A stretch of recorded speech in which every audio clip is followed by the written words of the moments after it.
You gave up a TV job to start a podcast in your basement. If that doesn't scream midlife crisis, I don't know what does. It was Championship Sunday here in Indianapolis. What's the mindset then coming in as a defending champion? I want to win. No, I want to win. The young lady over my shoulder, Caitlin Clark. Not the best looking guy. And I don't think anyone's going to sit here and say, Matt Randazzo was really good looking. What has this last month, 2 months, 3 months been like for you? It's an important fan base for the Fighting Illini, is it not? It is. He turned 69 years young last week. You look good, Coach. Oh, try it. Thank you.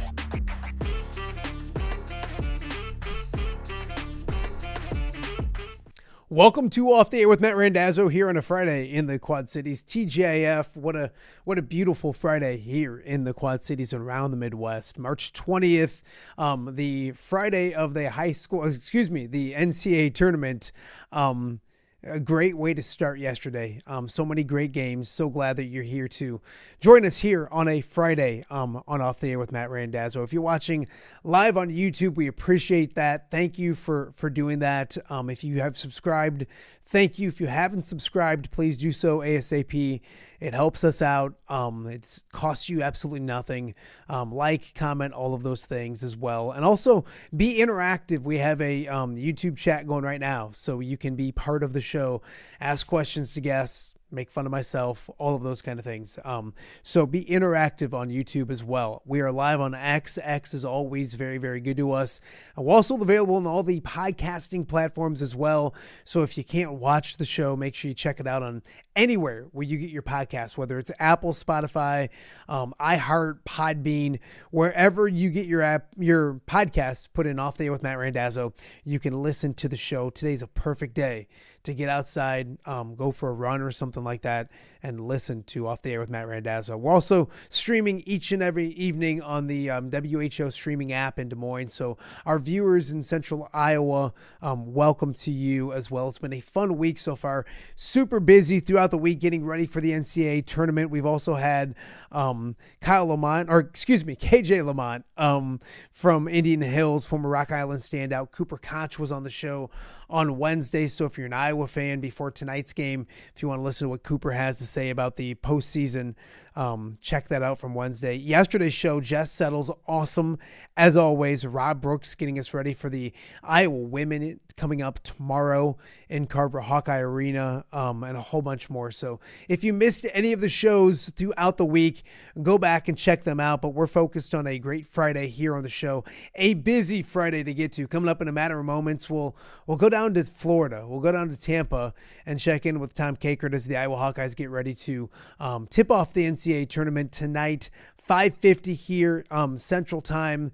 Iowa and Clemson. More with Tom Kakert coming up in just a little bit. It was a very busy, awesome first Thursday of the NCAA tournament. A lot of good things happening. One of them being TCU winning and Brock Harding, Moline grad, winning an NCAA tournament game. We'll be joined by his dad, Scott Harding, coming up later here in hour number 1 of the show. Scott down in South Carolina, of course. So we're going to spend the majority of our show down there in the Southeast, from Tampa to South Carolina. Then we'll stay in Greensville, South Carolina, as Jim Mattson joins us to talk Illinois basketball, because they were extremely impressive in their opener against Penn last night. So we're going to stay in the Southeast. We got you covered for your March Madness. Iowa, TCU, Illinois, everything you would possibly need before the games get going once again later on today. We mentioned it was a busy opening day of the NCAA tournament. We'll start with the Fighting Illini. They played last night, and boy, were they impressive, beating Penn and Fran McCaffrey. 105-70, your final in that one. David Merkovich, very, very good, 29 points, 17 rebounds. Illinois, 15 three-pointers. They shot 36 of them. They made 15 three-pointers. And anytime that team's going to shoot at that percentage, at that level, it's going to be pretty impressive. And that's the results. A 35-point victory. They will now play VCU on Saturday evening to go to the Sweet 16. So we'll talk more Illini coming up with Jim Mattson from the Peoria area coming up in just a little bit. Also, we mentioned it, but TCU a winner as well. Brock Harding and company winning. They knocked off Ohio State. They led by 15 at the half. Things got dicey in the second half. In fact, Ohio State took a 5-point lead, but TCU comes back. They win. Brock Harding, 8 points, 4 rebounds, 3 assists. They will now play Duke at 4:15 on Saturday with a trip to the Sweet 16 on the line. Scott Harding, Brock Harding's dad, will join us coming up a little bit later on here in hour number 1, but a big day for TCU as well. Craziness going on with Wisconsin losing to High Point, one of the biggest upsets. Siena gave Duke everything they could possibly handle before Duke won that one as well. So it was a fun day when it came to basketball, fun day and evening when it came to the NCAA tournament. Of course, we've got our own OTA bracket challenge right here on Off the Air with Matt Randazzo, our second annual bracket challenge, and off to a very good start. As we toss the graphic up, we want to thank Mobile Party Experience, Snoops, Crawford Company, Hungry Hobo, Godfathers for being great sponsors of the bracket challenge this year. They got great prizes, and they come from those sponsors as well. So taking a peek at what it looks like right now before we get rolling here on a Friday on OTA. Leading the bracket, they have 5 people that got 14 out of 16 correct. Jeremy Oakes in the lead. Thomas Smith, who I have a bet with today on Clemson and Iowa. Thomas Smith, Alaman's head baseball coach, is also tied for first, 14 out of 16. So who would have thunk that he just all he knew was baseball? But he's got UConn winning it all. Alyssa Miller, Keaton Townsend, and Keith Marvin, all 14 out of 16. So those are your leaders right now when it comes to the Off the Air bracket challenge. We want to thank everybody that got into the contest. And we'll, of course, keep updating that throughout the next couple weeks right here on OTA. Of course, some of the prizes include a mobile party experience, party trailer for a day, a party sub from Hungry Hobo. There's also a bunch of Snoops, chips, salsa, enchiladas, all that great stuff, and Godfather's pizzas as well, and then a $50 Visa gift card. So a bunch of great prizes for the top 3 place getters when it comes to our Off the Air bracket challenge. Also, last place will get a monkey bread from Godfather's Pizza, a cinnamon monkey bread as well. So even if you're doing really bad down towards the end, you can get something really good when it comes to Godfather's food. So as we mentioned, a busy show. We'll go over Illinois. We'll go over TCU, but we're going to start by looking ahead and taking a peek at what's to come tonight. The Iowa Hawkeyes back in the NCAA tournament for the first time in several years. They have Clemson coming up tonight at 5:50. So let's start our tour down in the southeast part of the country with a trip to Tampa Bay and a chat with our good friend Tom Kakert, covering the Hawkeyes down in Tampa, Florida. How is beautiful Tampa in March? It's about the same as the Quad Cities weather today, apparently. Yeah, they didn't have almost a foot of snow, though, on Monday. Yeah, they didn't have a foot of snow. I keep telling people I dealt with a foot of snow or 7 inches of snow or whatever it was on Monday. But yeah, I heard it's supposed to be 70 back home. It's going to be mid-70s here today, sunny. So yeah, going to be a nice day. 80 degrees tomorrow. And then I think like next week it gets It might be warmer. It might be warmer in the Quad Cities tomorrow than here in Tampa. I bet it's and especially when we've been through what we've been through, it's a different feeling. Man, it's crazy. It was great yesterday. It was I don't want to say a day off yesterday because there's always stuff going on. You got practice and all those kind of things, but NCAA tournament starts around the country. Iowa at practice. They hit the floor there. What was the vibe? Obviously you got a chance to go to practice, talk to some players, all those kind of things. What was the vibe? What did you get out of practice when you got down there? Yeah, well, we should qualify. It's a practice in air quotes. I mean, it's more like just shooting around and doing a few drills because they had actually practiced before, and Isaiah Howard, Kel Combs, guys like that, Tavion Banks, because they were in the NCAA tournament last year, won a game against Mizzou, and then lost to Texas Tech in round 2 in a competitive game. So they want to make that next step and get the monkey off the back of the Sweet 16. Yeah, no, absolutely. Tom Kakert joining us from Tampa right here and Off the Air with Matt Randazzo. You mentioned it, and there is a nice mix of some experience and some guys that hadn't done it. One of the guys that hadn't done it was Cooper Koch on on our show on Wednesday, and so he's there for the first time. What's the message maybe that the older guys are talking to the guys that hadn't done it? And it's kind of a rare situation or a weird situation where you've got a first-year head coach at a school that kind of basically just scrapped everything and rebuilt, and they actually have some good experience when it comes to the NCAA tournament. What's that vibe like when it comes to, those 6 guys from Drake and Ben McCollum himself? Yeah, they're taking a very business-like approach to it, but they're excited to be here. That's the big thing. And Coop is super excited. I mean, his dad's talked to him about the NCAA tournaments and stuff like that. So, it'd be wild if they win 2 games and, the son of one of the players that was on that team that last made it to a Sweet 16 is part of this team. But carts before horses. One thing we should mention, Clemson's a very experienced NCAA team too. They've got a lot of guys back from that Elite Eight team a couple of years ago. They've got guys that have been through a lot, so they're not going to be phased or awed by this moment either. So it's not like the newness is going to overwhelm anybody here. Tom Kakert down in Tampa joining us on Off Day with Matt Randazzo. Tommy, you look at it and you get to game day, you get through all those kind of things. Has anything changed X's and O's wise? We talked to you earlier this week on Monday, you and Nicholas, and slow pace, all of those kind of things, but it's kind of new. Being down there, talking to some people, all those kind of things.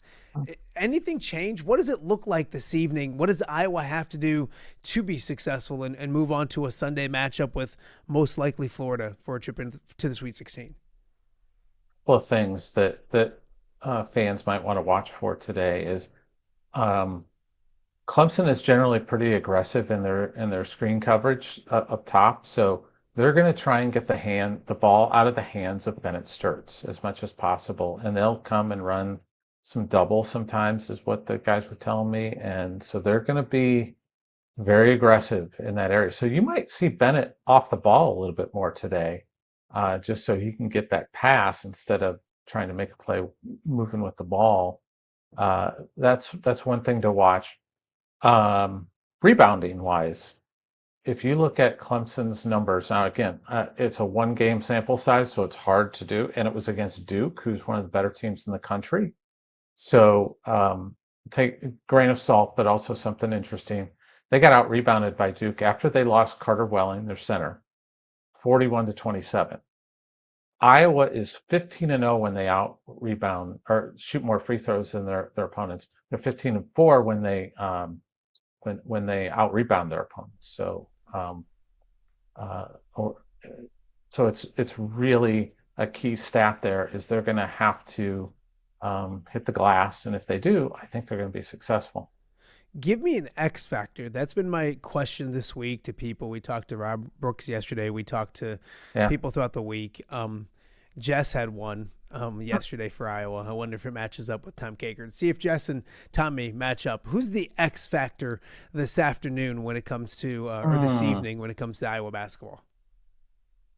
Probably Cale Combs, because he's had some pretty good games. But the other guy the obvious guy, is Alvaro. That's Jess's.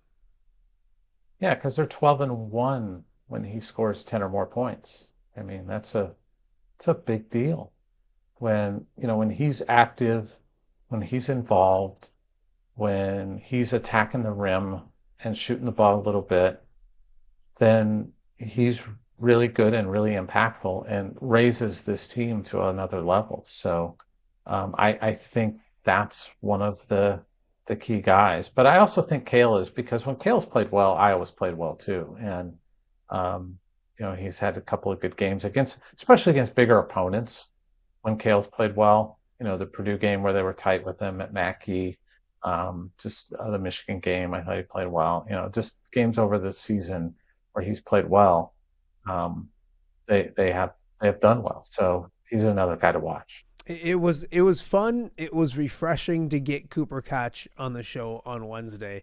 Yeah, I never thought like during NCAA tournament week, we'd be able to snag and talk with Cooper. Great kid, you know that, Dad, all that kind of things. He talked about his shooting slump, and full disclosure, I didn't do my homework when I told Tommy that Coop was coming on the show. He's like, he is 19 of 34 in his last 5 games from distance, and that's an outstanding number. We talk about X factors, Tommy. They play a lot better when there's somebody making shots besides Bennett Sturtz. And he's their best 3-point shooter. He could be that guy that talk about an X factor and all those kind of things. Just his impact that can he have, and you covered him during recruiting. You knew what he was coming from the Peoria area and what kind of player he was, and we kind of kept the whole Cooper Koch fan club going when struggles happened for 6 games. Talk about Coop, and just he mentioned he changed nothing. The only thing that's different is that they're going in, which I thought was a great answer. Your thoughts on him this weekend? And I think he plays a big role in what happens tonight. Yeah, he didn't know that stat. I told him yesterday. Did you tell him when you interviewed him? Yeah, I think number? so. Yeah, I think so. Okay, because he was like, I didn't know that. And he mentioned he didn't even pay attention to those kind of things. Yeah, that's what he said. He doesn't pay attention to it, and he's got smiled and said, "Oh, that's really cool." It's just like he just wants to keep making them, and I know people got really down on him, and I understand it. He was struggling. But he's a really good shooter, especially, for his size. He can really stretch the floor. And it's those corner threes where he's lethal there. And he's found the range, and he's shooting the ball well. And now it's, can do it in the NCAA tournament. If he can, Iowa's going to advance and probably play Florida on Sunday. So we'll see if they can get that done.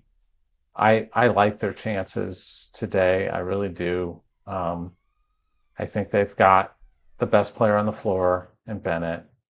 And I think Clemson just challenged offensively. And I think Iowa will be really locked in defensively. And that's always a key. When they're locked in defensively, that gives them a chance to win the game. I mentioned to somebody the other day, and they thought I was crazy, but is it wrong to say besides Bennett Sturtz, if there's somebody on this team that's going to play at the next level in the NBA, isn't it Cooper? And I'm not saying Cooper Koch is going to play in the NBA tomorrow, but you look at Peyton Sanford, and you look at Price, and you look at guys that are, 6'7", 6'8", 6'9", they can shoot at a high level. That's all the NBA wants right now. Am I wrong? I wish your kids were here so they could do 6'7" when you did 6'7". No, go away. No, go away. Yes.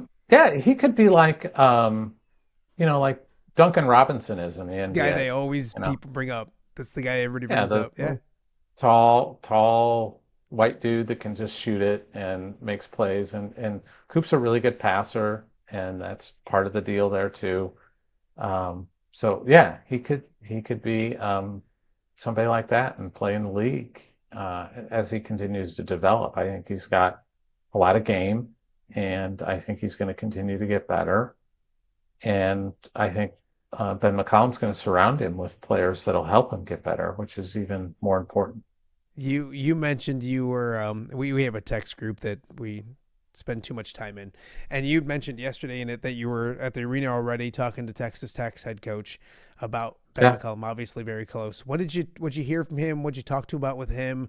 Hats off, wily old veteran, getting up and working early in the day and getting a little extra. But I thought a really cool tie, and they played. Iowa played Texas Tech earlier this year to start the season in a quote unquote secret scrimmage or whatever you call those things. Your feedback that you got from him. Yeah, so the ties are really interesting because it's, they're friends. Jeff Linder, who's one of the assistants and used to be the Wyoming coach, is a great friend of Ben McCollum, and they talk all the time. In fact, Grant McCaslin said, every time I go into Linder's office, he's on FaceTime with McCollum talking basketball. So they're really tight, and obviously played the a secret scrimmage in Iowa City. They played the previous year down in Lubbock when Ben and everybody was at Drake. And they played in the NCAA tournament in the second round last year too, against Drake. So there's a rich history there between those two head coaches and the programs that they built, wherever it might be. And yeah, Grant's one of the better coaches in college basketball, and he's like, Ben McCollum is just an incredible coach and incredible person, and just, you know, he goes, when I look to scrimmage teams, I look for somebody that's runs the program the right way and is going to give us challenges and push us and play the right way. And that's the University of Iowa under Ben McCollum. So it was really cool to be able to kind of pick his brain. He had some barbs in there too about, I'm glad I haven't seen him yet, and just kind of little digs, and I hope I don't see him, because I joked with him about Ben stealing Luke, one of the assistants from Texas Tech last year. So it was fun to talk to him. You look at it, and that was last year, and they were playing at Drake against Texas Tech, and you kind of go back and look at what Iowa looked like a year ago, and if you watched the first round of the NCAA tournament, you saw Fran against Brad Underwood last night, and the Illini cruising in that game. Brock Harding got a victory. We're going to talk to Scott Harding coming up in the show, coming up in a little bit. Price got a victory. Riley almost got one as well. As a guy that covered Riley Mulvey. You get to know these guys, and we do. And I know Brock obviously for a long time, but as an Iowa beat guy, and on a day that you didn't have, obviously you had work to do, but you weren't watching Iowa play. Your thoughts on other Hawkeyes playing in the Big Ten tournament, or former Hawkeyes, I should say, playing in the NCAA tournament yesterday? Yeah, I thought that was just. It was really cool to see some of those guys and see them have success. One of the coolest things was seeing Peyton, who scored his first NBA points the night before against Brooklyn, flew to Oklahoma City in the morning, got a 6 a.m. red eye out of probably LaGuardia, I would guess, and made it to Oklahoma City in time for the tip, and got to see his brother play in an NCAA tournament game and win. That's so cool. I love the Sanford family. They're such special people, and Price and Peyton are great young guys.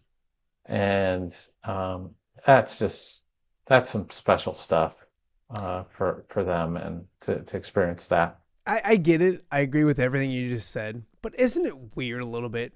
Can you understand an Iowa fan watching that? One of my kids was like, he's wearing a Nebraska shirt because the price is right and all those kind of things.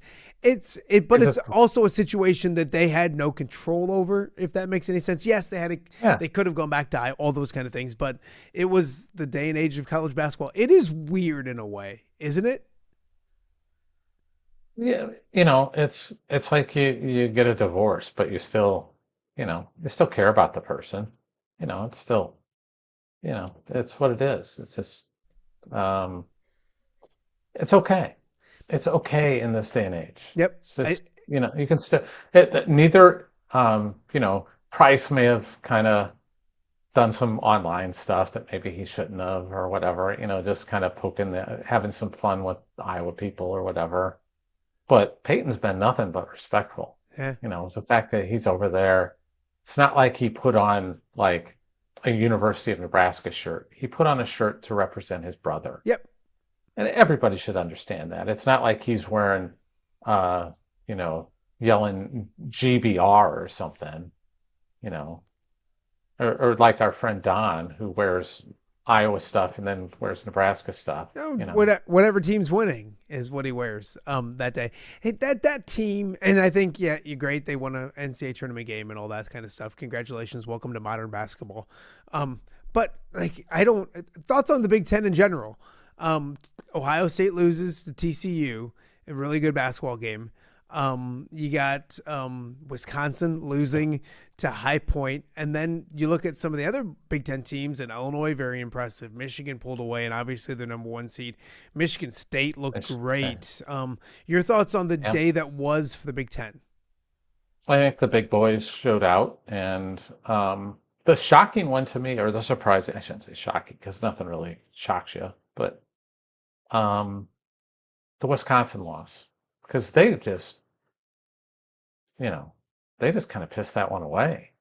They just let it go. I mean, they had a lead, and experienced team like that should have finished the game, and they just sort of let Nick Boyd try and go make plays instead of running plays and doing something. And boy, High Point just like, we're not going to let you beat us. So here you go. And that was just classic how to blow an NCAA game 101 by the Wisconsin Badgers. How does your bracket look? I'm trying to look and see how Wisconsin you're was doing Wisconsin was one of the losses for me because I had them going, I think, to the 16.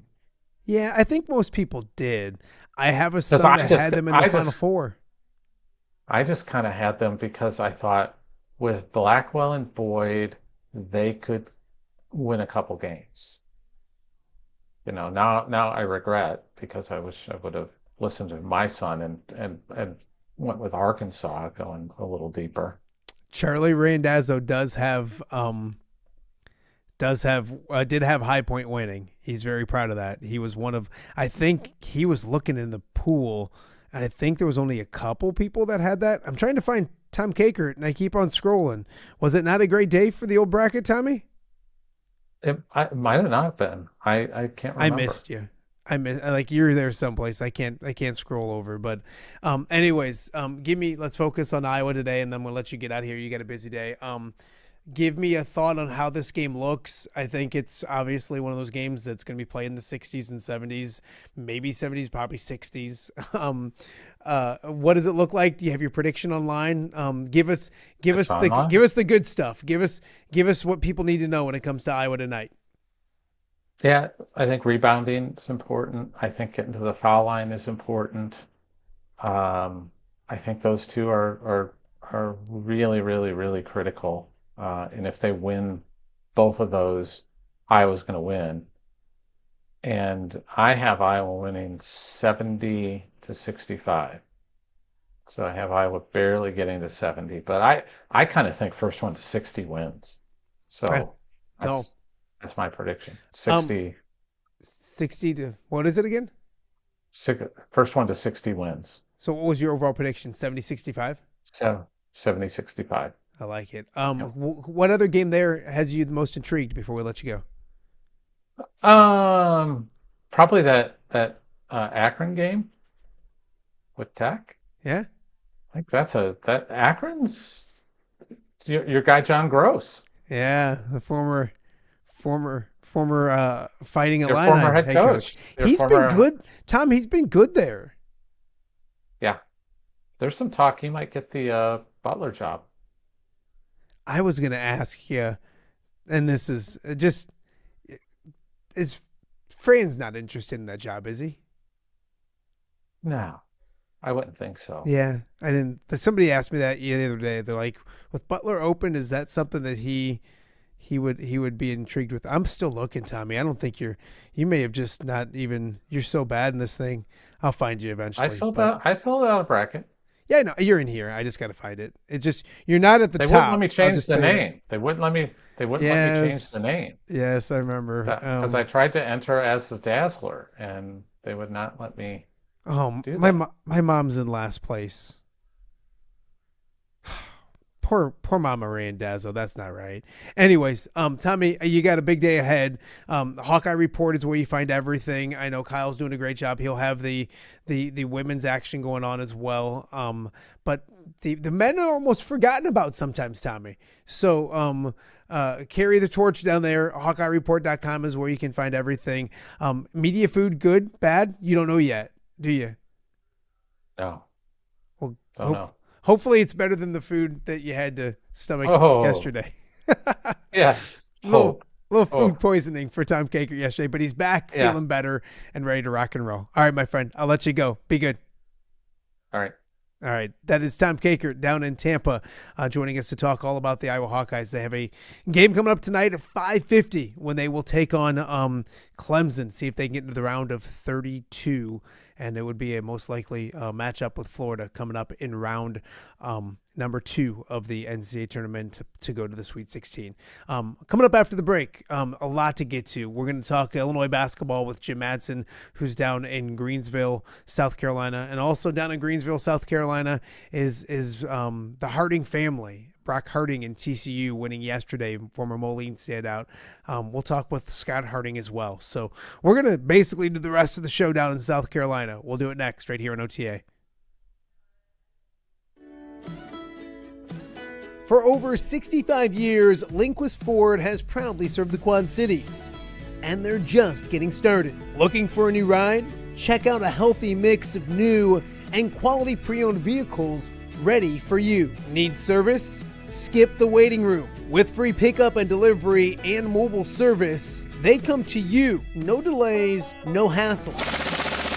From routine maintenance to a full-service collision repair shop, it's fast, friendly, reliable, and always transparent. Lindquist Ford, serving the Quad Cities since 1959. Experience the difference today.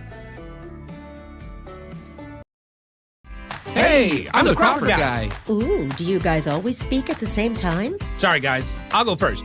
You know, if you need help with your heating or air conditioning, or electrical, or plumbing, Crawford Company can solve your problem.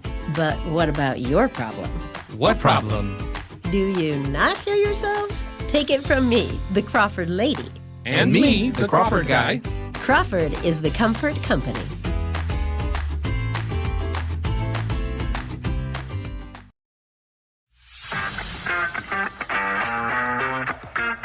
Are you looking to take your next party, tailgate, or golf outing to the next level?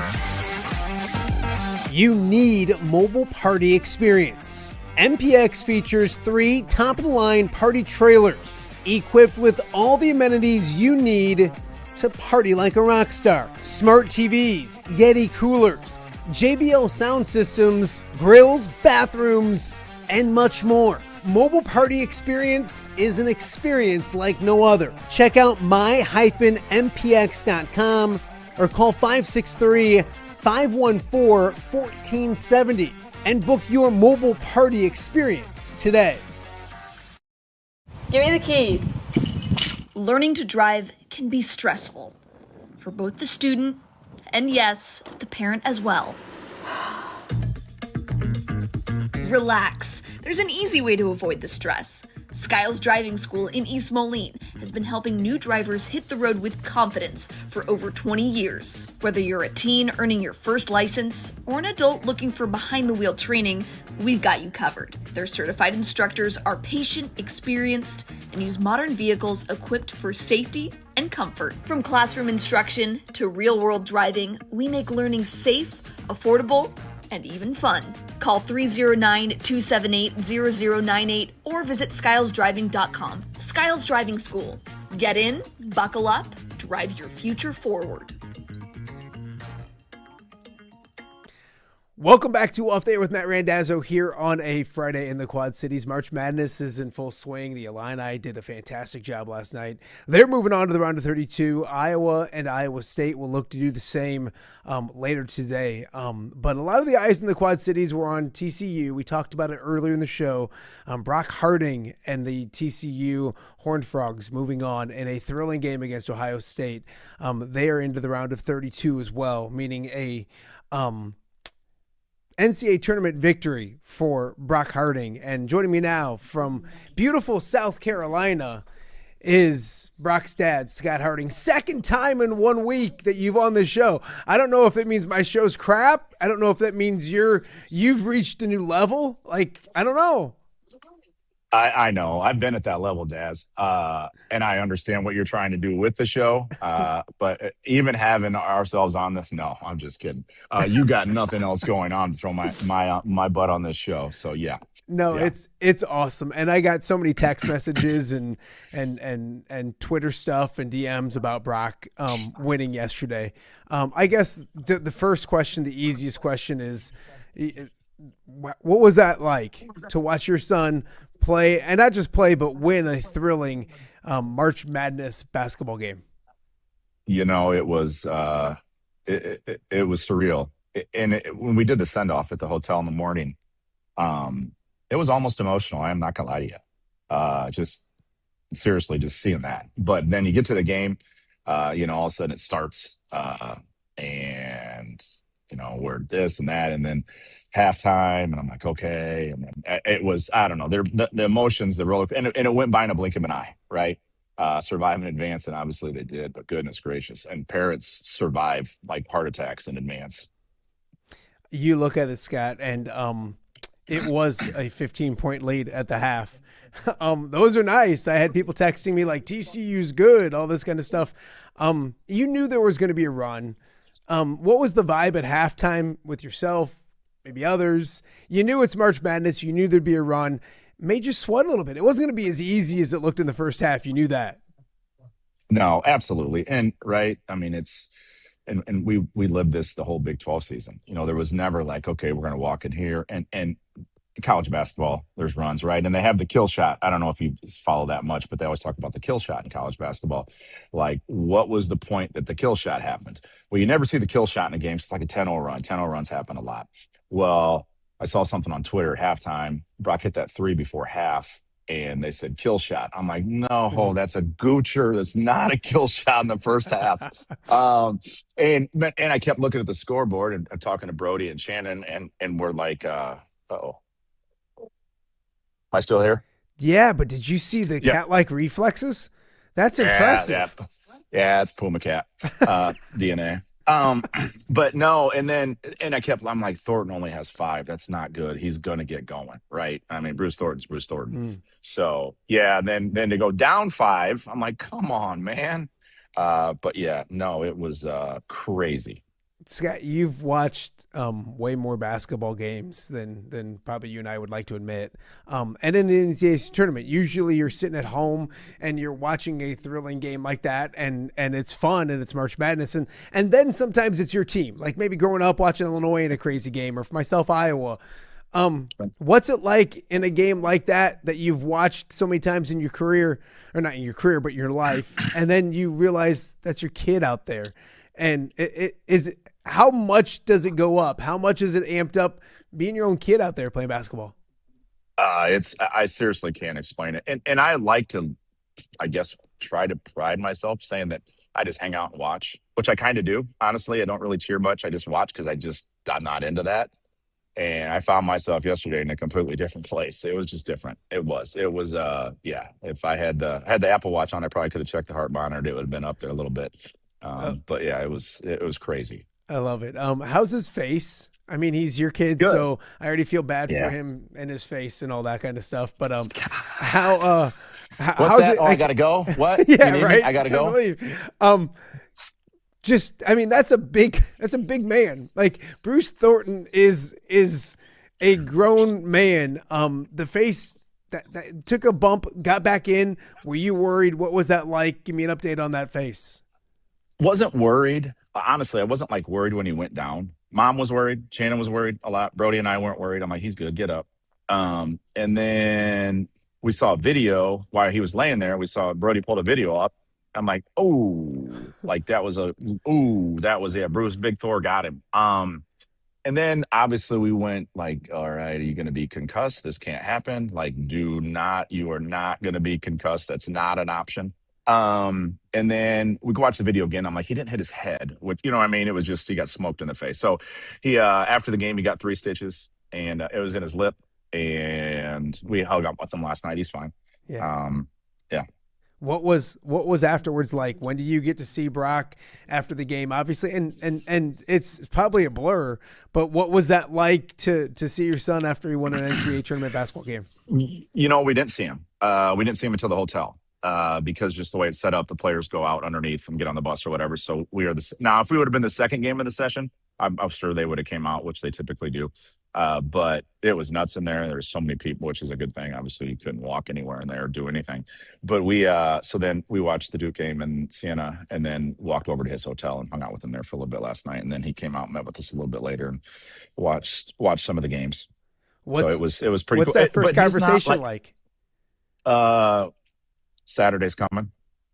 That was honestly like the first conversation. I mean, it really was. Like we talked about the game, but he was talking about Saturday, and wanted to do something Saturday. And that's obviously why you're here. Yeah, that's how he's wired. Scott Harding joining us on Off the Air with Matt Randazzo. Can you compare and contrast, and I don't know if this is a good question, an unfair question, a bad question. Can you compare and contrast watching the Moline Maroons playing for a state championship and that game? Was it similar? Was it different? Was it that game times 100? Was it still that state championship that's yourself watching it? How would you compare the way you watched that game or what that was like for you guys? Obviously the state championship game was really special, right? But the level of intensity, emotion, this game was 1,000 times more. I mean, it was, right? And I guess part of it too, you're on the biggest stage of them all, right? And you're the first game, which was kind of cool, right? You're the standalone game for a little bit. You got the legendary, was it Rafferty, and then Mr. Hill on that. He just, I don't know. This game, it was way more, and that's obviously not putting anything down on the state championship or any of that. But this is just way, way different. No, absolutely. Moving on, they get to play again, and it's Duke, but you watch Duke and Riley Mulvey and company almost shock the world in that game. Thoughts to Saturday, and you mentioned Brock already moving forward. That's him. That's how he's wired. It's a team that's won 10 out of 12 games and is playing really good basketball. Your thoughts on Saturday? Yeah, no, obviously they're number one in the country. They're the overall seed, all that good stuff.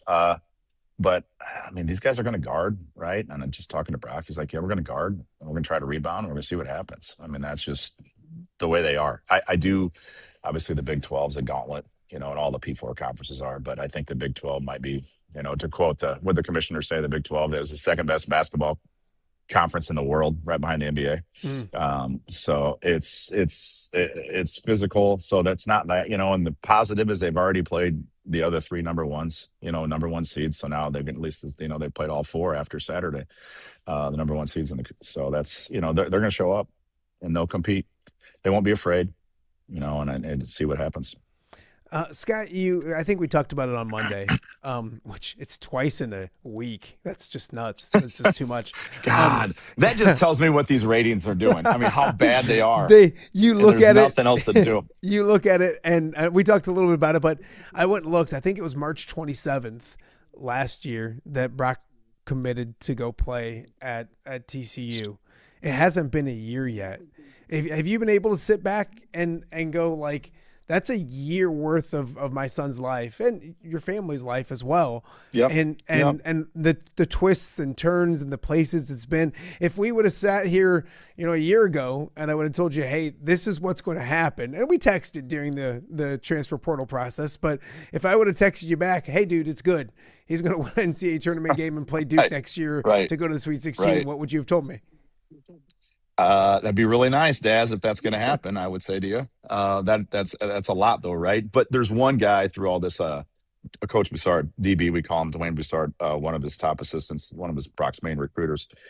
He texts Shannon and I all the time, right? And then he came out after the game last night and walks over to us and he goes, Miss Shannon, Scotty, I told you when I was at your house, this is what we're doing. And like and I'm telling you, like every time we'd win, he'd call and say something like this all the time. So I wouldn't have thought this would be the case right away. Didn't know. Obviously, there's a ton of unknowns when we were in that portal. But yeah, it's turning out it's turning out very well. we mentioned how cool it was in South Carolina because Fran's down there, Riley's down there. Riley texted Brock and said, "Hey, see you in South Carolina." Those kind of things. What has that been like? Did he get a chance to? Had he seen Fran at all? Did he get a chance to chat with Fran? What was that been like? Yeah. So he said after practice, their open practice on or what day would it have been? Not yesterday, day before, Wednesday. When he came out of the locker room, he was getting ready to come out of the locker room. One of the coaches said, "Hey, there's somebody outside waiting for you." He goes out there, and it's Big Riley. And Riley, if you don't know Riley, gosh, love Riley. He's a great kid. He's just a goofy kid. He's 7-footer, right? He's just a goofy kid, and I mean that in a very loving way. And there's Riley, so he sat there and talked to him for a while. And then yesterday, when he came out of the locker room, Fran was there, and Fran gives him a big old hug, and he says, "My boy," and this is Fran, right? That's how he talks. "My boy." He goes, "The toughest SOB on the court." Oh. And just Fran being Fran. So yeah, no, him and Fran, they texted all week. So and then Fran saw him yesterday. So that's pretty cool. How's your bracket? Good, very good, solid. Really solid. Did it matter? I had VCU. Doesn't matter though. Like, does it matter? So right now? It sucks because like I gotta take them right, no matter what. Yeah. So Shannon, like we have our family, our mob ties own bracket, right? And Shannon's like, "Do we get two?" I go, "No, we only get one." She goes, "Well," and Brock won't fill them out. So he doesn't fill them out because he's playing, obviously. So he never fills them out. So Brody doesn't. Brody's a complete, you know what? He's like, TCU lose first round. Move on. Ohio State. Yeah. But yeah, no, it's but it was really cool. Like I guess it was kind of cool too because it was Ohio State, right? And we've had some familiarity there. And Bruce Thornton's like salt of the earth, dude. We were talking about that before the air, I know, but he's salt of the earth, right? Like he just is. And like to watch him on the court, like that's one of those guys that there's 8 million little kids wearing jerseys. So to be part of his last game is like fans watching that because you respect that guy is kind of cool. Yeah. I mean, it really was. Not to rub it in that we beat him. I don't mean it that way. Just like that's a pretty cool dude right there, right? Like just Bruce Thornton. And I want to end with that almost because your son has a little moxie to him, I like to say, and you've got a lot of proud dad moments. I thought it was really cool. I noticed it watching it. Some people in my basement noticed it as well. They won, and Brock went from yes to like right over to Bruce and kind of gave him love and all that kind of stuff, seeing what he was going through. I thought it was a great show of sportsmanship and all of those kind of things as well. Proud dad moment. Did you notice it? And proud dad moment there? I didn't at first. Shannon did. Mom did right away, and she was like, "That's awesome." And I'm like, and so then I saw somebody sent me the tweet or something and the video of it, and yeah, it was really cool. No, that's what it's about, right? And these guys every one of them, right, work their what's off. So that's a lot of time and effort. And then all of a sudden, and the way this tournament's set up, right, you lose and it's over. You listen to the Greg Gard yesterday talk when they got beat, and that's what's hard about the tournament, which makes it so fun, right? Is but that when you have one bad run and it's done, and then you see a kid like Bruce Thornton's career is just over. I mean, probably not his career, but his college career is over. And it's it was pretty cool to see Brock, and I think it probably mattered that Brock had played against him, right? So it has obviously some. They're not boys and super tight. I don't mean that, but still, though, the respect. That's a tough one. So yeah, that was pretty cool. What's today like? What do you get to watch basketball day and at least relax? Yeah. Like seriously, got a workout in this morning. We'll go somewhere around here. South Carolina. It was freezing yesterday here. It's supposed to be 70 today, so that'll be cool. We're down by like you see like the Duke players, Illinois, like everybody's out. Everybody's in this area. Saw Underwood this morning walking. Shrag from Duke, like you just see everybody. So it's cool. So I'm sure we'll meet up with Brock. I know they'll practice. They'll watch film. They watched film last night, and then they had scout, and then they had another film later on, and then they'll practice today, and then we'll meet up with him sometime, I'm sure, and hang out for a little bit. And then what's crazy? This is irrelevant, but this stuff is weird. So at these venues, at these hotels, all of a sudden U-Hauls show up. Seriously, like a U-Haul truck, like not a big one, but a smaller U-Haul. People get out. And they're like selling clothes, and I don't mean like thrift clothes. They bring them into the players, and they set up rooms in the hotel. Have you ever heard about this? No. Oh, I'm serious. They set up these so it's all like the vintage stuff that like Nike or whatever, like the $8 million things that you and I probably aren't buying. Yeah. but like they come into the hotels and I'm like, Brock, when he met, I go, what are you doing? He goes, we went up to the room where the guy's selling. I'm like, selling what? Like, what are you talking about? He's like, Sounds yeah, no. terrible. Yeah, I know. I'm like, what are we talking Yeah. about? And he's like, no, they go to each hotel with all the teams, and they because obviously some of those guys got a ton of money, I would assume. So they said, true. I go, what? He goes, you can buy shoes for $4,000 and these Nike this, and I'm like, huh? He goes, yeah. They go, they all the tournament. And Brody was telling the same thing. So there you go. There's something that nobody's listening to probably has heard about. Someone maybe has, but it's weird. Yeah. So yeah, not a lot of people have heard about that, but probably not a lot of people are watching. Let's be honest, Scott. So well, the 6 people that are, you just told that to my mom, and that's cool. But other than that, maybe Shannon may watch later, but I doubt it. My wife never watches. No, it's not. No, zero chance. Absolutely not. Hey, enjoy the weekend. Enjoy today, because all of a sudden later in the day, I think it'll hit like, oh, we got a game tomorrow, and then the game mode will start. The nerves will start coming in. But hey, let's do this again on Monday after a Sweet 16 berth. Sound like a plan? That sounds great, brother. Perfect. All right. Appreciate you, my friend. We'll talk to you soon. All right, buddy. We'll see you. Bye. That is Scott Harding, Brock Harding's dad, down in South Carolina. What a weekend it was. What a way to start the weekend, I guess you should say.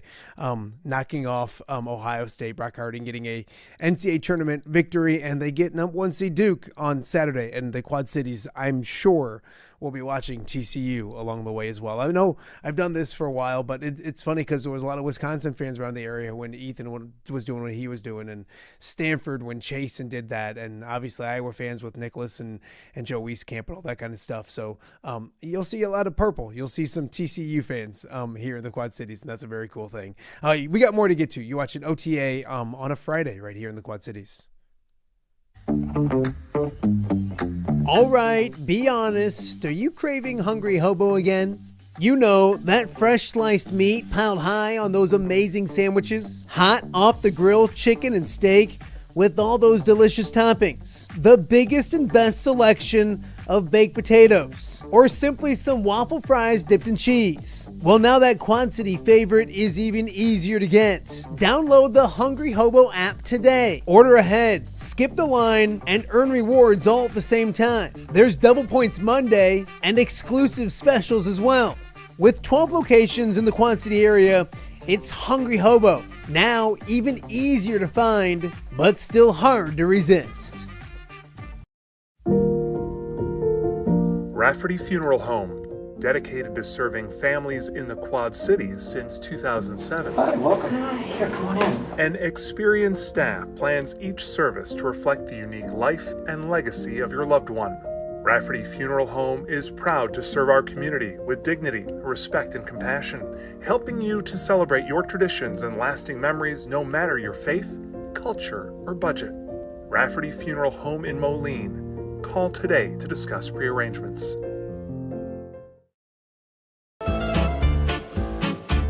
When it comes to quality, convenient pizza, Godfather's Pizza in Silvis has you covered. Featuring a beautiful dine-in area, delivery, and a carry-out window. Godfather's Pizza is that pizza you grew up with, not a convenience store. You see, at Godfather's Pizza, the dough is made fresh daily. That mozzarella cheese is shredded fresh and never frozen. And those toppings are abundantly piled high each and every time. Locally owned and operated since 2010, Godfather's is a huge supporter of local athletes right here in the Quad Cities. So come on by and check them out at 1211 Avenue of the Cities in Silvis. Order online at godfathers.com and reunite with that same delicious pizza you grew up with. Welcome back to Off the Air with Matt Randazzo here on a Friday in the Quad Cities. Of course, March Madness is in full swing. A great night if you're a Fighting Illini fan. The Illinois Fighting Illini looking really good yesterday, cruising to an easy victory over Fran McCaffrey and Penn in round 1 of the NCAA tournament. The Illini moving on to take on VCU. That game coming up on Saturday, and we're going to head right to South Carolina and talk with our good friend Jim Mattson, who's there covering the Illini. Good morning. I'm sure it was a late night. I've been part of those. People don't get it. You can't cover an Illinois basketball game till the wee hours of the morning and then just go home and go to bed, or go back to the hotel and go to bed. Got to unwind a little bit, don't you? Yeah, it was a late night. I probably didn't get back to the hotel till well after 1, and then you kind of recap what you got with interviews, you recap the game, you watch Sports Center, see some games you didn't see. But I'll tell you, Matt, I've been going to the tournament for 40 years probably, and the first 3 games, I went to all 4 games yesterday. The first 3 games yesterday were just riveting. The TCU Ohio State game was unbelievable. The Duke Siena game, I've never seen an arena so locked into a game. Everyone, can they do it? Can they do it? Can they do it? And of course, everyone cheering for Siena except for a very loud Duke section. And then the VCU North Carolina game. I mean, my God, VCU's down 19 and roared back. And so 3 just unbelievable games. And obviously the Illini was a blowout, but if you're an Illini fan, it was fun too. So it was a great day of basketball. That first day when there's 4 games, you don't get 4 good ones. And obviously the Illinois game wasn't technically good, but man, the first 3 were unbelievable. Yeah, you look at Illinois and obviously a 105-70 victory. I think people, when it was a cool matchup when Fran McCaffrey pops up there and it's Penn, and I understood that. But I had several buddies that loved Illinois yesterday, and you look at it, it was a big line in Vegas and all those kind of things. Illinois, just when you look at that roster compared to Penn, and Penn was the 3rd best team in the Ivy League during the regular season. Illinois eventually asserted their dominance and cruised. Your thoughts, I guess, headline wise, when it came to what you saw last night with Illinois scoring 105 points and winning by 35 points. Well, I mean, right away, even though Illinois didn't build up a massive lead, it was 10 points at halftime, which obviously times 2 is 20, so they're well on their way to a victory. But I mean, I think they were 14-7 on rebounds right off the bat. Merkovich was just grabbing everything off the glass, and you could just tell that they were locked in. They were going to rebound. They were going to get second and third chance opportunities. So right away, I could tell it was going to be a good night for Illinois. And then the ball starts going in. A bunch of guys hit 4 threes. Wagler, Merkovich, Ben all hit multiple 3-pointers, and they got a little swagger back. Winning corrects a lot of things, and the Wisconsin locker room was bad. After the Wisconsin game, I was like, geez, these guys look separated. They didn't look great. And I know Underwood would really stress that I'm wrong about that. He has said all year this is a very close-knit team, but they just looked lost after the Wisconsin game. Like, we're going the wrong direction. The story of the week was kind of Boswell called the players only meeting, and they kind of aired out some grievances or whatever, but they really had a little swagger yesterday. We're having fun. They probably needed a blowout victory. It was one of those days you win 12-1 in baseball and everybody got a hit. Everyone in that locker room wanted to be interviewed. Everyone in that locker room felt good. Everyone goes into Saturday feeling pretty good, which the ball goes in the hoop, you win big. It felt like Illinois during their 12-game winning streak. It was interesting, Jim, because I think it was a 6-point game with about 121. I don't know why I even remember this. I think I said something to some friends in my basement. I'm like, this next 121 of the first half is pretty important because it felt like it was 6 or 7. And if you could keep it around 5, maybe we have something to watch in the second half. And Illinois blitzed them.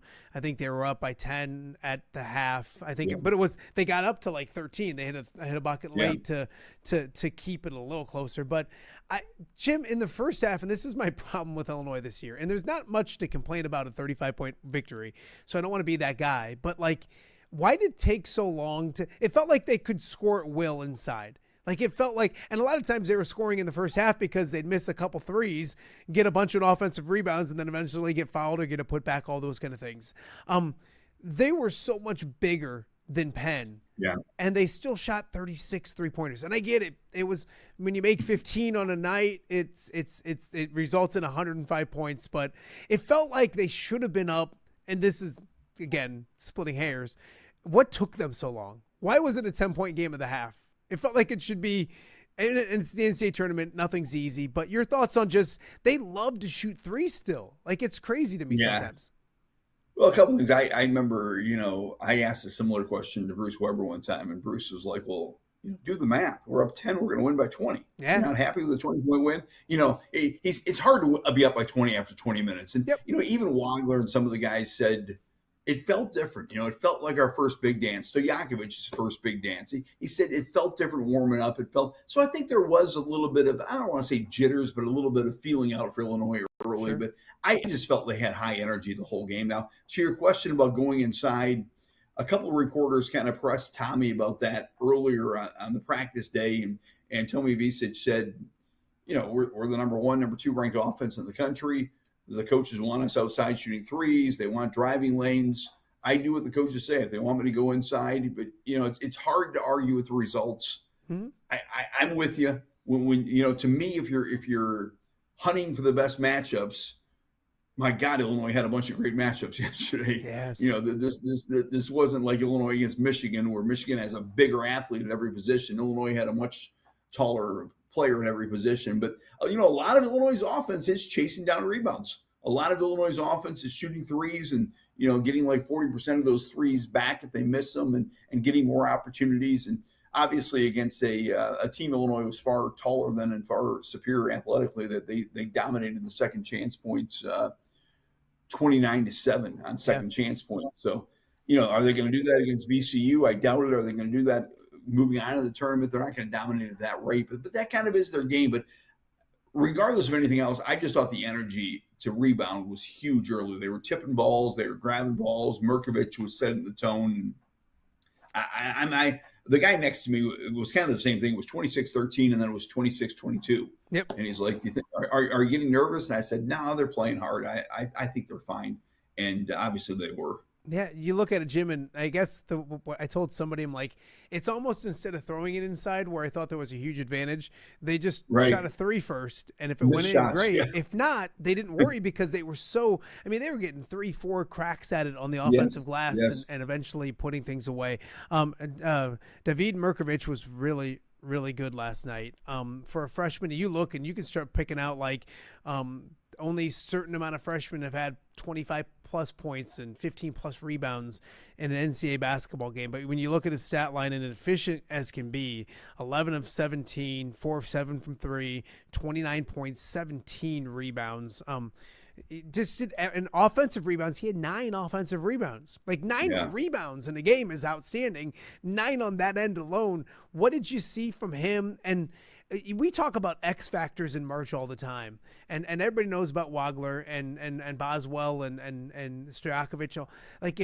If that David Merkovich shows up every game for the next 2-3 weeks, Illinois can win a national championship. He was special last night, Jim. Yeah, he was amazing. He is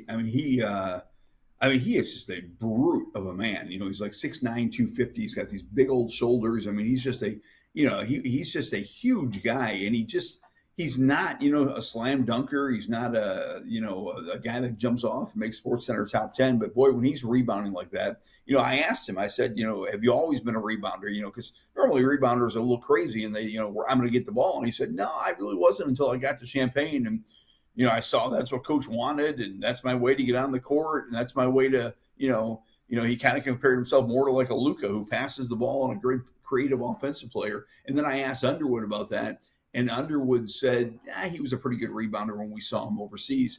But Underwood thought he was the perfect complement to the Visic's because they are kind of finesse. And Merk can be the guy who goes and gets the balls. And Underwood loves rebounding.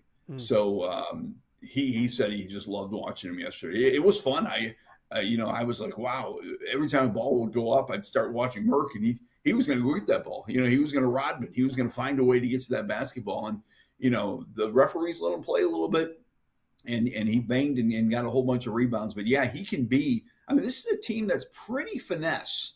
The Visits are 7 foot, but they both kind of like to hang out at the arc. They're Wagler's not going to run you over. The Boswell's pretty physical for his size, but the physicality is kind of coming from Merkovich, and boy, he brought it last night.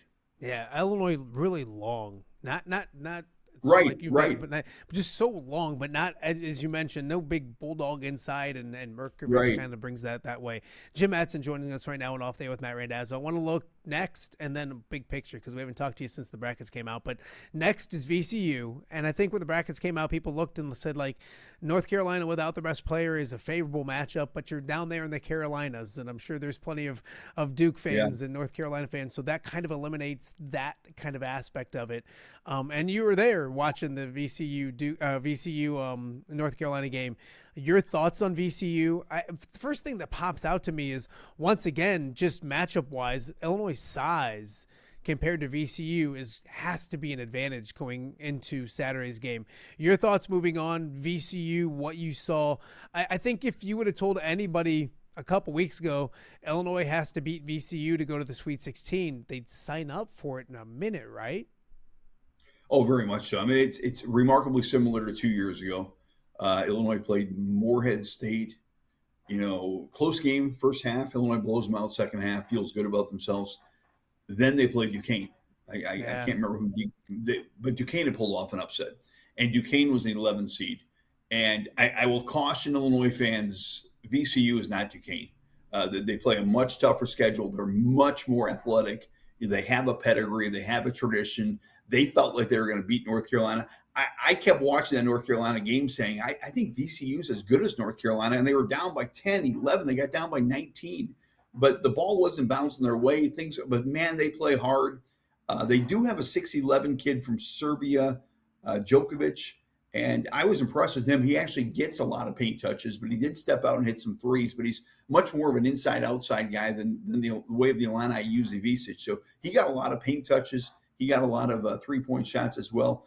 Their leading scorer is the kid that came off the bench yesterday and scored 34, but he's a downhill driver, and obviously Illinois had some trouble with downhill athletes with fears and guards getting downhill. So I just think, and they play so dang hard. I think Illinois is a big favorite, but this is not like Duquesne. This is a VCU team that is very capable of playing 40 minutes with Illinois, and they will play hard all 40 minutes. They showed that yesterday. I mean, they were down 19, and I think North Carolina fans were, 100% convinced the game was over. I probably was too, but boy, they just kept coming. Oh, it was we had it up on one of the TVs, and it was kind of a forgotten about thing. And then all of a sudden, everybody, hey, did you see this? And we switched it to the big screen because it was a fantastic finish. You look at it, Jim, and the players will focus on VCU. That game is Saturday evening down in South Carolina. Coaches, players will focus on them. We can, as the media, look ahead, big picture. And I think when the brackets came out, and my bracket's not great, but it's not bad. And I looked at that area, and I did have North Carolina winning. And an intriguing matchup with maybe being a home court or a home area advantage, but I still Illinois going to the Sweet 16. I thought it was a good matchup when the draw came out. I don't love what's next, but it was the two hardest things I had to decide in my bracket was I like Michigan and Iowa State. I had to pick one of those games, and I like Illinois and I like Houston. I just like what Houston does, and I'm a big proponent of being close to home. And so if Illinois wins, they'll go to Houston. Most likely they'll play Houston. That's not all said and done. Basketball to be played. Your thoughts on Illinois' big picture when it comes to possibly looking ahead to Houston? Is that a good matchup, bad matchup? I think a Sweet 16 is in the cards. Where do you have Illinois maybe finishing this thing in a couple weeks? Yeah, I'm a one bracket guy. I filled out one bracket, and I've got Illinois losing to Houston. I'm with you. I think Houston's a tough matchup anywhere. I think playing in Houston, I don't think people completely understand the logistics of travel and finding gyms and practicing where Houston's in their hometown. I do think that is a big factor. When the bracket came out, I was somewhat optimistic about these games in South Carolina. It's going to be very hard to beat Houston and Florida. It's a very hard path to get to the Final Four, I think. So, but Houston's not a great offensive team. If Illinois makes threes, and scores points, it's not undoable. But I agree. I think it's going to be a very, very difficult. But I'm telling you, VCU plays a little bit like Houston. They really guard. They play hard. The Houston plays such intense basketball under Sampson. Illinois is going to get a pretty good test of that. And if they are able to pass that test, perhaps it prepares them to play a more athletic and more talented Houston team, but a team that plays kind of that same frenetic, never give up style that Houston plays. Jim Mattson joining us on Off There with Matt Randazzo. A few more before I let him get on to his day. You look at traveling, and I think Illinois fans do a great job getting wherever they go to. And this one's more difficult. It wasn't what people expected with maybe a trip to St. Louis and an easy jaunt across the state. What is it like down there? Obviously, you're going to see a lot of Duke fans. North Carolina fans won't be there anymore. Did Illinois fans travel? Your thoughts on what you've seen atmosphere-wise down in South Carolina? Illinois had a solid crowd. It wasn't, exorbitant by any means, but it was a solid crowd. VCU had a big crowd. VCU had a very nice crowd. They're going to be loud. I'm wondering where all the North Carolina tickets go on the secondary market, because they had a massive crowd. And, perhaps some Illinois fans from the Carolinas, and there are a lot of alumni here, will buy some more of those North Carolina tickets. Perhaps Duke fans will snatch them up, perhaps Virginia Commonwealth fans. But the arena, it's small. I think the attendance is like 14,000. So it's one of the smallest NCAA arenas I've been in forever. It's a very, very small arena. But Illinois had a nice crowd. It wasn't, it would have been much bigger in St. Louis. I know a bunch of Illinois fans who bought tickets to St. Louis and were so upset. And but it feels like we're in the South. It feels like it's more VCU, Duke kind of country. But there was a good showing of Illinois fans. Not a lot of students. The band was into the game, but not a really rowdy Illinois crowd, but a nice Illinois crowd. Jim, one of the cool things I think of going to the NCAA tournaments is you can watch so much basketball, and what people don't realize is, you're focusing on those games you just talked about for your bracket or your region, if you will, but there was a lot of basketball to be played in South Carolina yesterday. Brock Harding, I think first game of the day was TCU, and I think it was you, I saw on social media, had a picture of the starting lineup and took a picture of that. Not a Peoria kid, but an Illinois kid that you watched play a lot in his time in Illinois. That's the kind of cool part of the March Madness, is you see different storylines as they come along. And then obviously you got to watch a really good basketball game. Maybe one of the better games of the day yesterday was TCU and Ohio State go down to the wire. Yeah, I always liked Harding. He plays so hard, and he plays with an edge, and he's just a team leader. And you can see that now with TCU. He just kind of leads that team, and he wills that team. And, he's high-fiving everybody on the team, and he's fired up. And, I'm really happy for him. He played 30 minutes. He's averaging over 30 minutes a game for a team that won an NCAA tournament game, and, just rallies the whole team. And, I love, I love Illinois high school basketball. We had a young man from Moline Bluffs High School who, Class 1A school, 10 minutes outside Peoria. He went to Lehigh and got to play in the big dance. He had 23 points in the big dance. I mean, those kind of stories are to me just it's what the big dance. It's the most. I used to love when the state tournament was in Peoria, because we'd get the Class 1A teams, the 2A teams, the 3A teams, the 4A teams, and during their shoot-arounds, their practices, they all watch March Madness. Whether you're from the city of Chicago, whether you're from Cairo, Illinois, downstate, whether you're from Peoria, the Quad Cities, a small school. The whole country loves Madness. It really is the time we all come together. I've got 3 daughters. One of them doesn't like any sports. She's got a bracket. One of them doesn't like any sports. She's got a bracket. One of them loves sports. She's got like 5 brackets. My wife's got a bracket. Everybody's got a bracket. So I love the tournament. I love being here. It was so much. I will remember forever that crowd during the Siena Duke game. It's what March is all about. Can they do it? Then everybody started believing they could do it. You could see the Duke fans just completely nervous. It's the madness is unbelievable.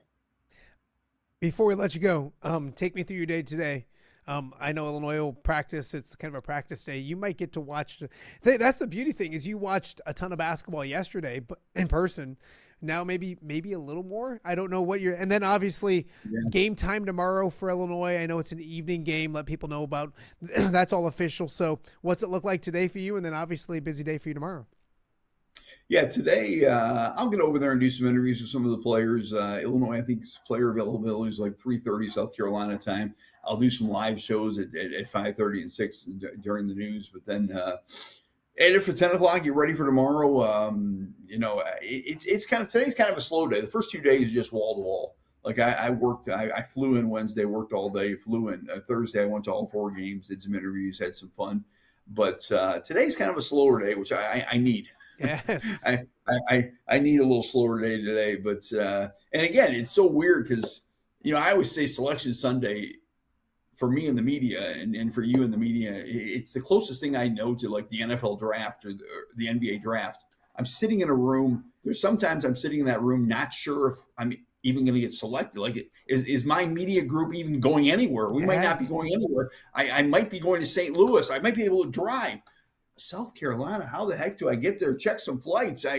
So like even now, do I go to Houston next week? Do I do I go home next week and see the family?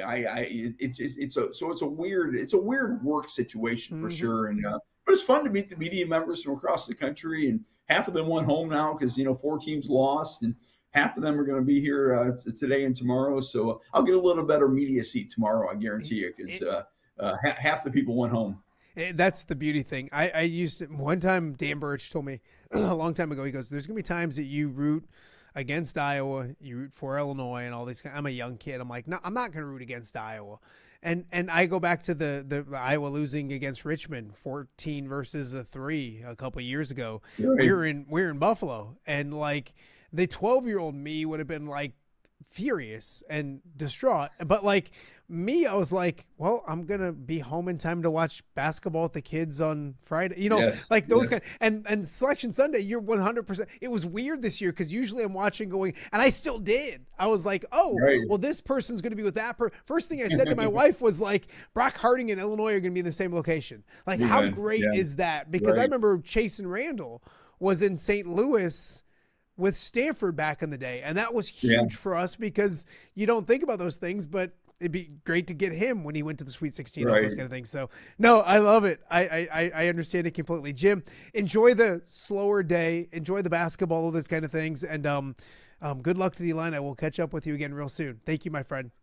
All right, enjoy the madness. Always great, Matt. Awesome. Appreciate you, buddy. That is Jim Mattson down in South Carolina, checking out Illinois. So we've basically spent the whole show in the southeastern part of the country. Tom Kakert in Tampa, Jim Mattson in South Carolina, Scott Harding in South Carolina as well. So a lot to get to. And, of course, we don't have much time because the madness is about ready to start again here with day 2 and Friday of the NCAA tournament. We got more to get to right here on OTA. It's Friday in the Quad Cities. Hello, Dan Pearson here of FCA. Our team is thrilled to support Off the Air with our good friend Matt Randazzo. We share the view of the power of sport when it comes to relationships, including the influence of the coach. FCA believes the coach is the most influential person in America. Matt celebrates local coaches and athletes. His content is informational, insightful, and inspirational. Our Fellowship of Christian Athlete team loves partnering with Off the Air with Matt Randazzo while we engage, equip, and empower coaches and athletes in our 23 counties. FCA, the heart and soul in sports. View from the West, the podcast covering Illinois high school football. It's going to be a hard-hitting game. It's going to be great football. Weekly analysis and reaction from around the western side of the state of Illinois. This is the game we had circled when the year started. Follow along on YouTube and subscribe wherever you listen to podcasts. It's big-time football out there tonight, and I know we can play big-time football. View from the West. We got you covered.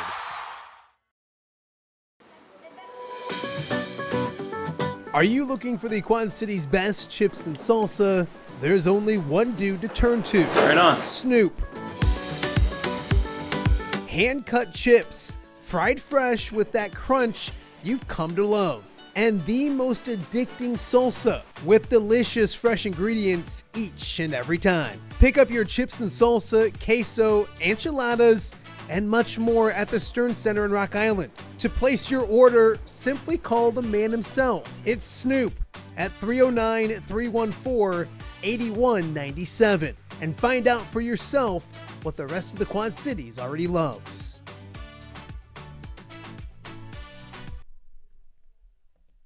Welcome back to Off Day with Matt Randazzo here on a Friday in the Quad Cities, nearly the weekend.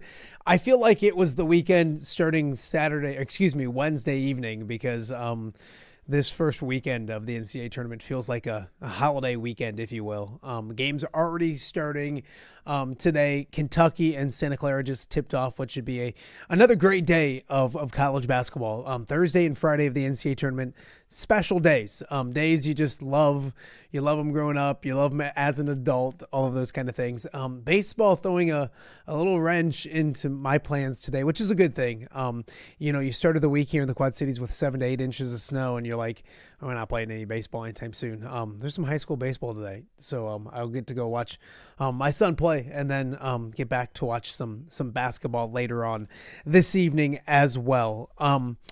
Some news and notes, not real quick to hit on before we get out of here. Don't want to forget about the ladies. The women's tournament starting today.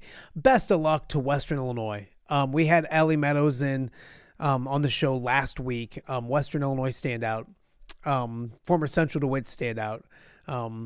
In the NCAA tournament, Western Illinois, fantastic season. They're at North Carolina, 13 versus a 4 this afternoon, 4:30 the start.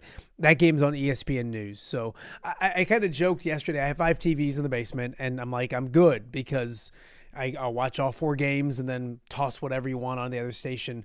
It's to the point now I might need to add 4 more TVs. I don't think my wife will let me, but when you come with the women's games this week, there's so many things going on all at the same time. So I'm probably pushing my luck and should probably just stick with the 5 TVs that we do have down there.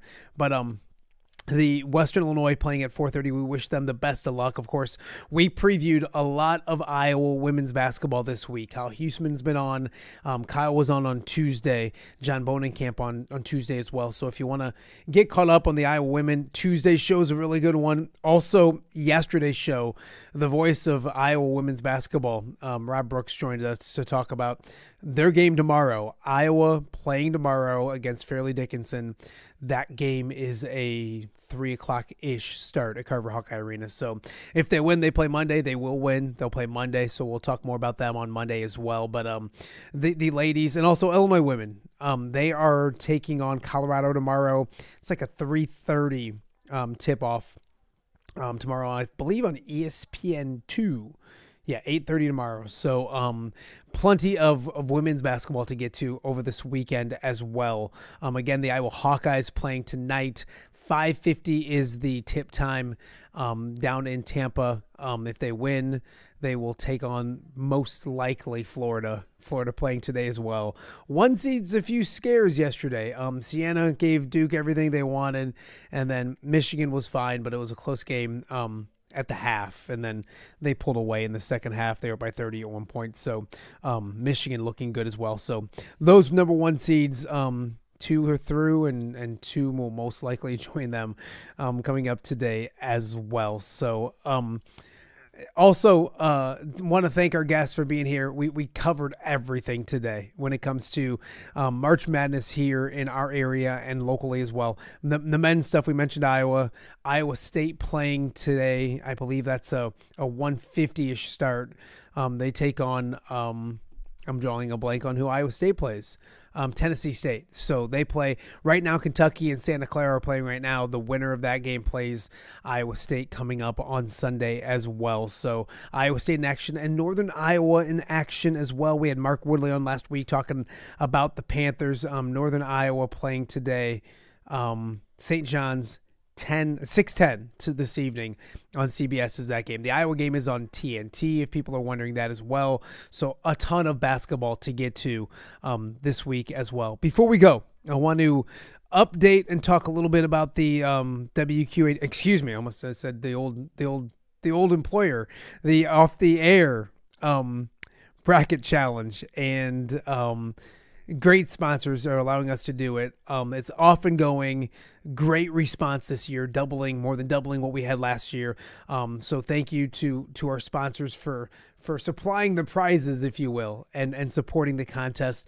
The prize packages include a party trailer from Mobile Party Experience, coupled with a party sub from Hungry Hobo. There's a foodie package, I like to call it, with a whole bunch of food from Snoops, and then also a couple pizzas from Godfather's as well. And then Crawford Company, a $50 Visa gift card, one of the winning packages as well. So as of right now, when you look at our pool, the OTA pool, Jeremy Oakes, a good buddy of mine, in first place, along with the Alleman baseball coach, Thomas Smith. And Thomas will be buying me Chick-fil-A next week when Iowa beats Clemson. I'm really excited about that as well. I believe, and my son came up with a good idea, Thomas should have to, since if Clemson wins, I got to wear one of his Clemson shirts or whatever next week. If Iowa wins, when Iowa wins, I think Thomas should have some type of Iowa apparel on next time he coaches a baseball game. But I didn't put that into the wager. I need to do that. Alyssa Miller in first place as well. She's got Michigan winning. Keaton Townsend has Michigan winning. He's tied. And then also Kevin Marvin right now with 14 out of 16. He's got Houston winning. So great stuff. And of course you look and there's so many people right in it. It's so early, but always fun to talk about those people. Hey, how about my wife?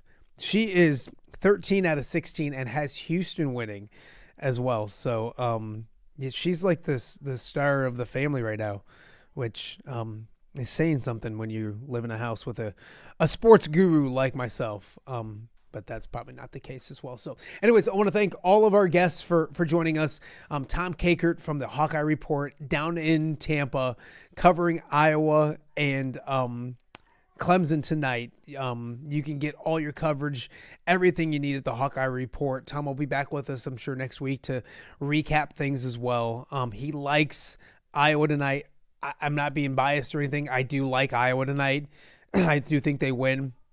Tom has them 70-65, I think was what he said his predicted final score was tonight. But we'll see what happens. Really good basketball game between Clemson and Iowa. Check out Tommy if you missed any of that before the game gets rocking and rolling. Also on the show today, Scott Harding. So Scott Harding was on the show twice in 1 week. The viewership skyrocketing, but Scott Harding, Brock Harding's dad, talking about a special night or afternoon yesterday with TCU winning and, of course, moving on to the round of 32 and a showdown with Duke in order to make their way to the Sweet 16. That game, gosh, I had it here earlier, but it's on Saturday. I believe like 4:15, something like that. But thanks for Scott for joining us. Go check that out as well. And then the legend himself, Jim Mattson, joining us talking about Illinois basketball.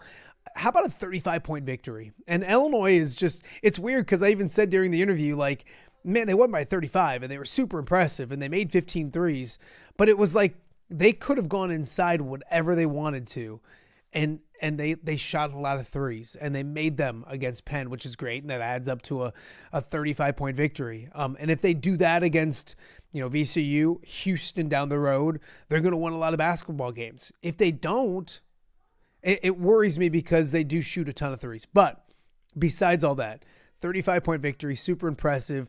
David Merkovic, very good as well. So Illinois will move on. They'll take on VCU coming up on Saturday as well. So go check out Jim Mattson's stuff as well. He was really, really good to join us from South Carolina. And it hasn't been easy for some of the traveling. I've seen some local journalists getting caught places and planes canceled and all those kind of things. So it's not always easy. I was lucky when I ran around covering March Madness and Big Ten tournament and NCAA tournament. I always had my left-hand man, my right-hand man, I don't know, whatever. Scott Weiss was always usually with me, Greg Armstrong as well. So it's always fun to take those trips in pairs.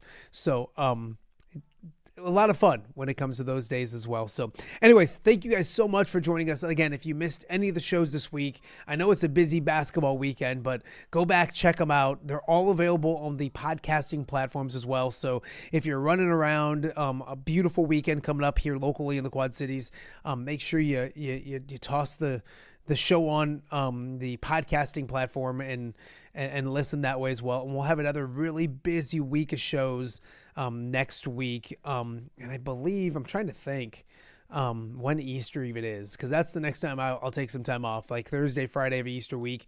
I might not do those shows, but other than that, we got busy shows throughout the next couple weeks. So I'm looking forward to it. Thank you guys for watching today and all week long on OTA. Enjoy your March Madness weekend. We'll see you back here again on Monday.